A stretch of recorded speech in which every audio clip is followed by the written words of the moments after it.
Hello, my dear friend. We are not here forever. Our time in this world is limited.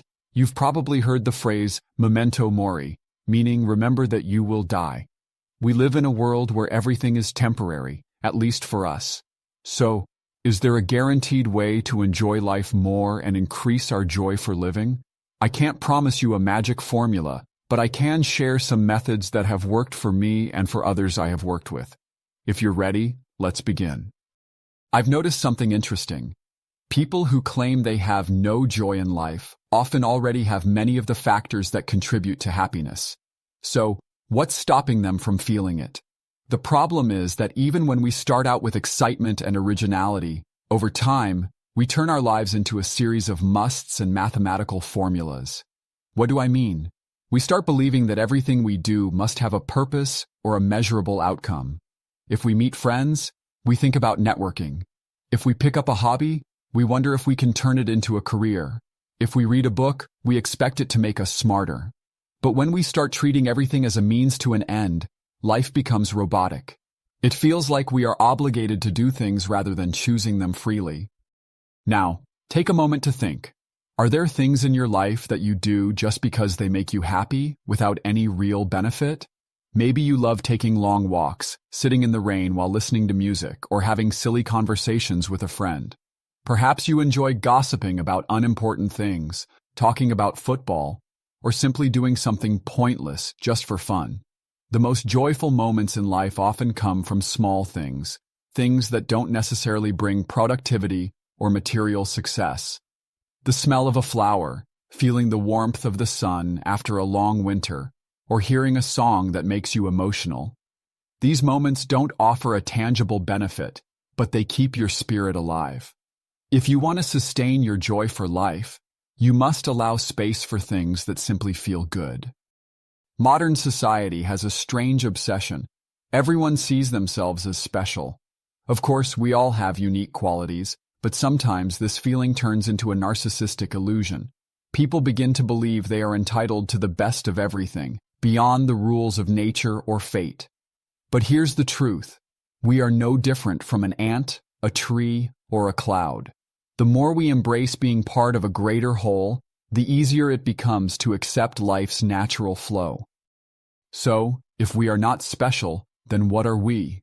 The answer is ordinary, and accepting our ordinariness is one of the keys to joy.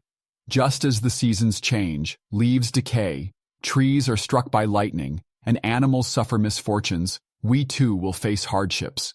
People will hurt us, betray us, or ignore us. I'm not saying you shouldn't feel sad about these things, but suffering is part of being human. When we resist this reality, we only make our pain worse. Another way to increase your joy for life is to have an appetite for experience, to be eager to explore life.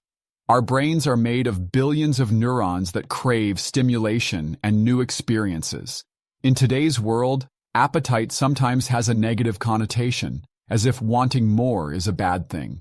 But I believe you should try dozens of things, fail at most of them, and still keep exploring. That's how you learn what excites you and what doesn't. The more you experiment, the richer your life becomes.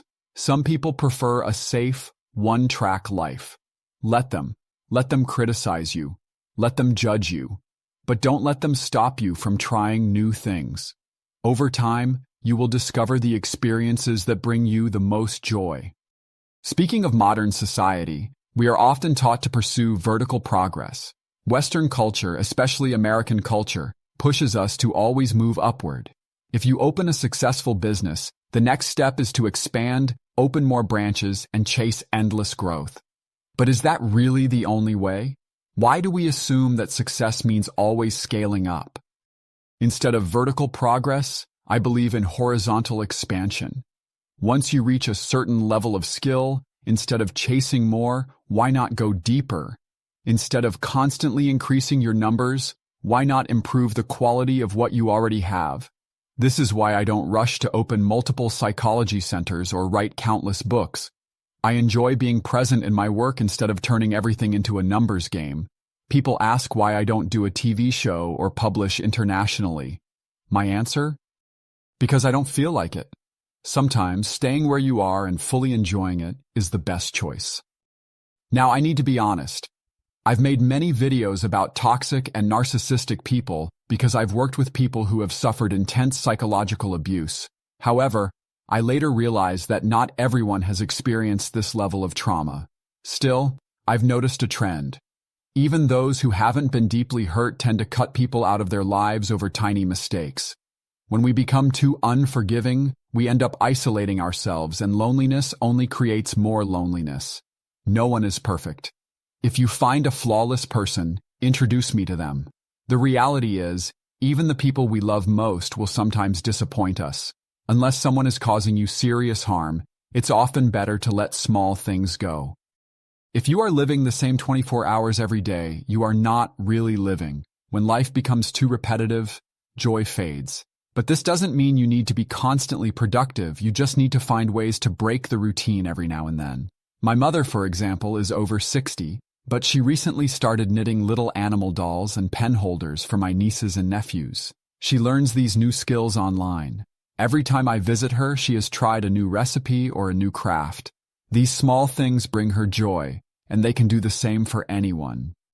The more experiences you have, the more memories you collect, and the more you test yourself, the more joy you will feel in life. Simply thinking is not enough. Our bodies also need movement.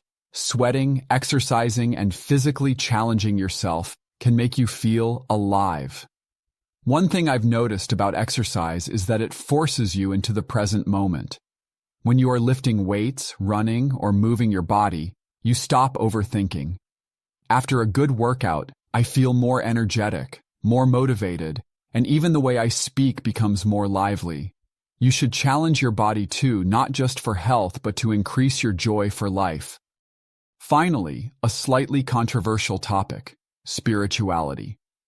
For the past 100 years, humanity has focused on materialism, neglecting the spiritual side of life. But finding meaning in something greater than yourself, whether through religion, philosophy, or a personal sense of purpose, can significantly increase life satisfaction. The more meaningful life feels, the more joy we experience. Joy is not about feeling euphoric every second. It's about appreciating small moments. For me, joy can be as simple as drinking a cup of coffee in the morning, feeling its aroma and taste. I hope you also find small joys that make life worthwhile. Thank you for listening, my dear friend. Take care and see you in the next video.